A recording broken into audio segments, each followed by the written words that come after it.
ఎప్పుడెప్పుడు తెల్లవారుతుందా అని 1000 కళ్ళతో ఎదురు చూస్తూ కూర్చున్నాను నేను ఇంకా నైట్ అంతా. ఇంకా తెల్లవారుజామున 4:00 అయితే లేచి ఇంకా నేనైతే ప్రెగ్నెన్సీ టెస్ట్ అయితే చేసుకున్నాను.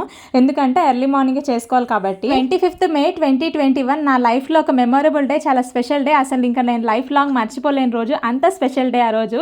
ఇంకా ఆ రోజు అయితే ఇంకా పొద్దున్నే లేచి టెస్ట్ చేసుకున్నాను కదా, ఆ టెస్ట్ కిట్ వైపు చూడాలన్నా కూడా నాకు భయం వేస్తుంది అసలు రిజల్ట్ ఏం వస్తుందో అని.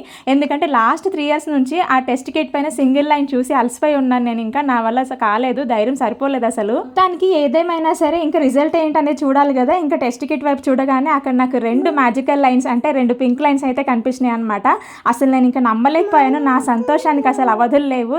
ఒకవైపు నాకైతే ఇంకా ఆనంద బాష్పాలు కారిపోతున్నాయి కళ్ళలో నుంచి. హ్యాపీయెస్ట్ మూమెంట్ గురించి మేము లాస్ట్ 3 years నుంచి వెయిట్ చేస్తున్నాం కదా మా లైఫ్లో. ఇంకా వెంటనే మా బావని అయితే లేపాను అనమాట. లేచి తనకైతే ఇట్లా నీ గుడ్ న్యూస్ అయితే చెప్పాను. ఆ మూమెంట్లో తను ఎలా ఫీల్ అయ్యాడు, తన రియాక్షన్ ఏంటో కూడా నేను చూడలేదు అసలు. ఎందుకంటే నేను అంత ఎమోషనల్ అయిపోతున్నాను, నన్ను కంట్రోల్ చేయడమే సరిపోయింది తనకి.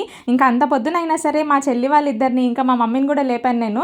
వాళ్ళిద్దరికి కూడా ఈ గుడ్ న్యూస్ అయితే షేర్ చేశాను అనమాట. అంత హ్యాపీ మూమెంట్ని ఇంకా డాక్టర్ దగ్గర కన్ఫర్మేషన్ చేసుకోకుండా మనం ఎవరికి షేర్ చేసుకోలేం కదా. సో డాక్టర్ దగ్గరికి వెళ్ళే వరకు ఎవరికి చెప్పొద్దని చెప్పేసి సైలెంట్గా ఉన్నాను. కానీ డాక్టర్ దగ్గరికి వెళ్ళిన తర్వాత ఒక ట్విస్ట్ అయితే ఉంది. ఏంటి అనేది నెక్స్ట్ వీడియోలో చెప్తాను. ఈరోజు మా పెద్ద పాపకి అనుకి ఫస్ట్ డే ఆఫ్ స్కూల్ అనమాట. తనని ఈ సంవత్సరం నర్సరీలో జాయిన్ చేసాము. మీరు అందరూ కూడా ఆల్ ది బెస్ట్ చెప్పండి.